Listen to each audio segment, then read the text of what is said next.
The Cardinale Cocktail was created in the early 1950s at Rome's iconic Hotel Excelsior on Via Veneto, a hub of La Dolce Vita culture.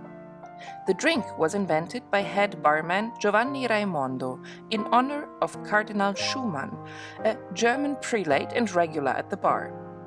The Cardinal wanted a milder version of a Negroni, so Raimondo originally replaced the vermouth with Riesling wine and added spices. Later, for practicality, he standardized the recipe using dry vermouth instead of wine, keeping the signature red color reminiscent of a cardinal's robe. Today, the Cardinal is made with gin, bitters, and dry vermouth, stirred with ice and served in a chilled cocktail glass with lemon zest.